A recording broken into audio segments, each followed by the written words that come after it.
Aquí es importante empezar por el comienzo, literalmente. ¿Qué es el Tribunal Constitucional? ¿Por qué es tan importante? ¿Por qué todos tenemos que tener los ojos puestos o por qué hemos tenido que tener los ojos puestos en los procesos de elección de sus magistrados?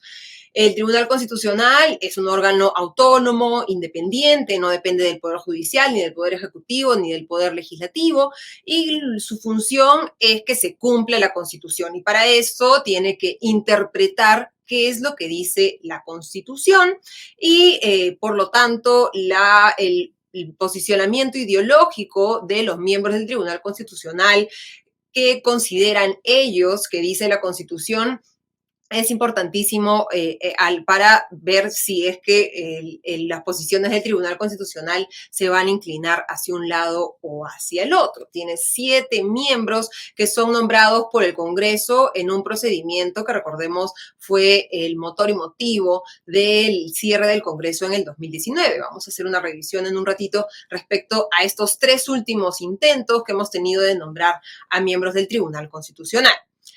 Entre sus funciones está conocer en instancia única procesos de inconstitucionalidad y el proceso de acción popular. Aquí tenemos un ejemplo, por ejemplo, en el 2021 que declaró inconstitucional la ley aprobada por el Congreso de la República durante el 2021 que permitía o que obligaba al Estado peruano a eliminar el régimen CAS. En segundo lugar, conoce en última y definitiva instancia las resoluciones denegatorias de los procesos de habeas corpus, amparo, habeas data y cumplimiento. Esos procesos que buscan asegurar que no se violen los derechos constitucionales de las personas. Un ejemplo, por ejemplo, es el habeas corpus que ordenó la resolución del Tribunal Constitucional en base a un habeas corpus que había sido negado por el Poder Judicial. El Tribunal Constitucional ordenó la libertad de Keiko Fujimori en el 2019. Y finalmente conoce los conflictos de competencia que buscan proteger cuáles son las funciones de cada uno de los estamentos del Estado. Y, por ejemplo, recordemos cuando el presidente Martín Vizcarra cerró el Congreso, el presidente del Congreso de entonces, Pedro Lechea, presentó una demanda competencial al Tribunal Constitucional y al final el Tribunal Constitucional declaró que había sido constitucional y legal la decisión de Vizcarra de cerrar el Congreso en ese momento. ¿Quiénes han sido elegidos en este proceso? Los 6 elegidos por una amplia votación en el Congreso, en el que perro, pericote y gato han votado alineados, excepto algunos grupos como, por ejemplo, el bloque magisterial de Perú Libre, que terminó renunciando a la bancada por cómo se había votado. Tenemos el cuadro de los elegidos y los puntajes. Tenemos a Francisco Morales Arabia, que entre 2020 y 2021 fue miembro del Consejo Consultivo de la Comisión de Constitución del Congreso, invitado por el entonces legislador fujimorista Carlos Messía, que también participó en el proceso, pero al final no fue elegido. Luis Gustavo Gutiérrez Tixe, a un abogado que defendió al Partido Renovación Popular ante un pedido de exclusión llevado en el Jurado Electoral Especial del Callao en las últimas elecciones del 2021. El tercer lugar lo ocupó Elder Domínguez Jaro y a él en algún momento lo habían retirado del proceso por admitir que había sido investigado por el Poder Judicial, pero apeló y al final ha seguido avanzando, principalmente por las votaciones a favor de Fuerza Popular, Avanza País y otros representantes de este proceso. Tenemos a Luz Pacheco Serga, abogada cercana al Opus Dei, que se ha mostrado en contra de que esté tipificado, por ejemplo, el delito de feminicidio. Manuel Monteagudo Valdés, docente de la Universidad Católica, cuyo puntaje en la evaluación fue baja porque la mayoría de sus investigaciones estaban en inglés. Y César Ochoa Cardich, abogado del estudio Primo Fluri Barbosa y Rodríguez. Estos 2 últimos son los considerados más de centro del Tribunal Constitucional y los 4 primeros están ideológicamente más hacia el conservadurismo. Hay que recordar, es el tercer intento desde el 2019 para nombrar a los miembros del Tribunal Constitucional.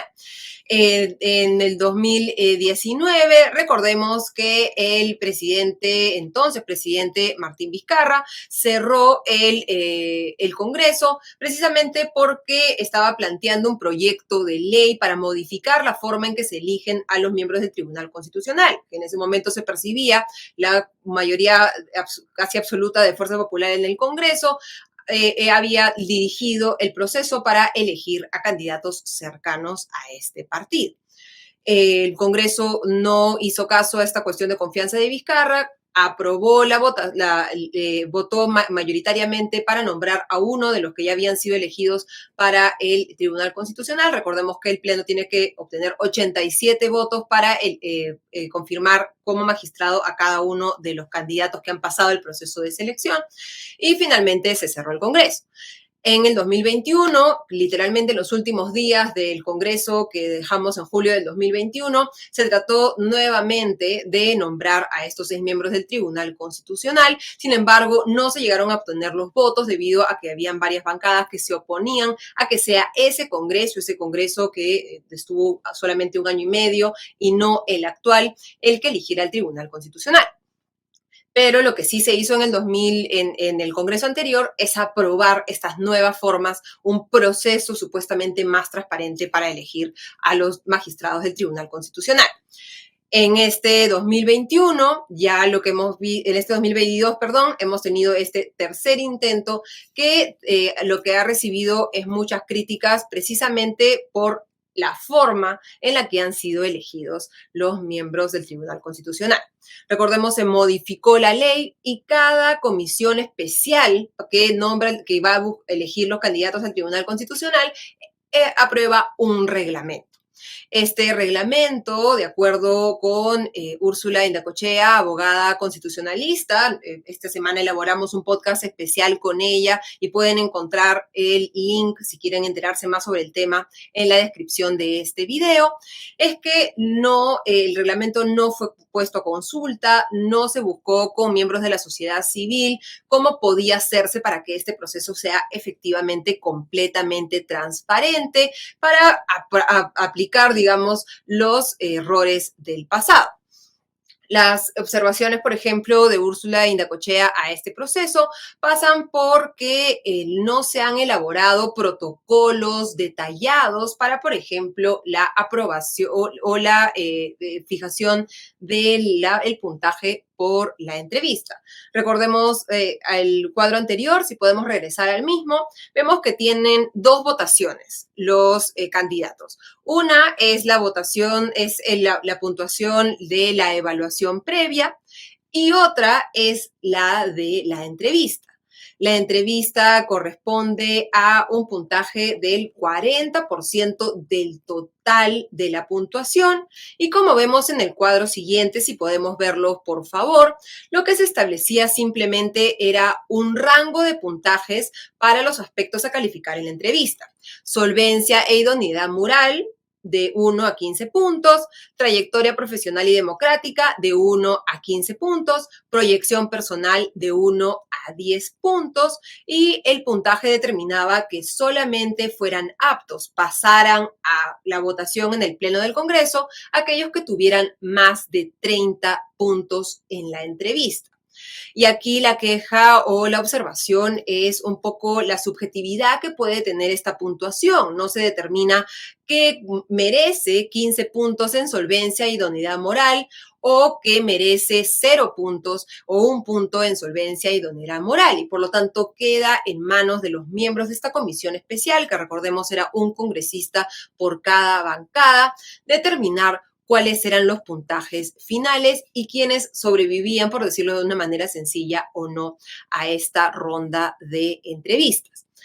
Los que sobrevivieron fueron los 6 que han sido elegidos finalmente. Y quiero mostrarles este byte de Úrsula Indacochea, que como recordemos es parte del podcast que elaboramos esta semana, y que lo que muestra es que esta falta de parámetros es lo que le quita un poco de la capacidad de generar confianza en este proceso. Se ponen notas en base a lo que cada uno en su cabecita piensa qué cosa es idoneidad moral, qué cosa es proyección personal, ¿no? Y salen unas notas que son el 40% de la nota total y esto resulta en una lista de 6, que para mí esos 6 están ahí de manera arbitraria, porque ¿por qué no está el 7º? No lo sabemos. ¿Por qué no está el 8º? ¿Por qué no están otros que dieron buenas entrevistas? No sabemos, ni tampoco tenemos posibilidad de cuestionarlo, ni los mismos candidatos que fueron desplazados, buenos candidatos podrían decir, oiga, ¿por qué a él le pone esa nota y a mí esta? Si no hay parámetros, ¿me entiendes? Y ese es un poco el problema. Otra de las observaciones que se ha hecho es el poco acceso que se ha dado a los documentos elaborados por la Contraloría respecto a todos estos candidatos. En este proceso, los que pasaban esta primera evaluación eran enviados sus nombres a la Contraloría para que ellos emitan un informe en el que vean si es que tienen conflicto de intereses, si es que tienen antecedentes penales o cualquier otro tema que pueda ir en contra de estos requisitos que deberían tener los miembros del Tribunal Constitucional, ser personas completamente independientes de los partidos políticos, ser personas con solvencia moral y en la que podamos depositar nuestra confianza. El Congreso, esto ha sido, recordemos, la Comisión Interamericana de Derechos Humanos ha recibido ya una denuncia respecto a la falta de transparencia porque estos documentos de la Contraloría, pese a que han sido solicitados por la ley de transparencia, no han sido revelados. Se han enviado las copias de los expedientes con toda la información de la Contraloría tachada y por lo tanto hay información respecto a los antecedentes de cada uno de estos magistrados que no han sido podido conocer por la población, ni siquiera por los congresistas que votaron en el Congreso antes de esto.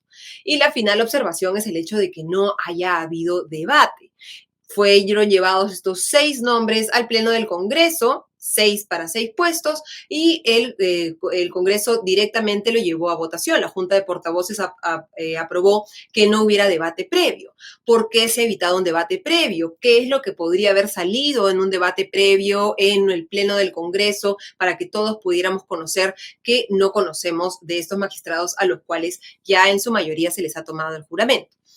La respuesta del Congreso a estas observaciones y a la investigación o la denuncia que se ha presentado ante la Comisión Interamericana de Derechos Humanos es que cualquier congresista tenía la libertad de asistir a todas las sesiones, 21 sesiones que han sido transmitidas, 70 horas laborales legislativas, 1.216 horas administrativas legislativas en todo el trabajo de la comisión y horas extras, todo esto sin considerar horas extras ni fines de semana laborados.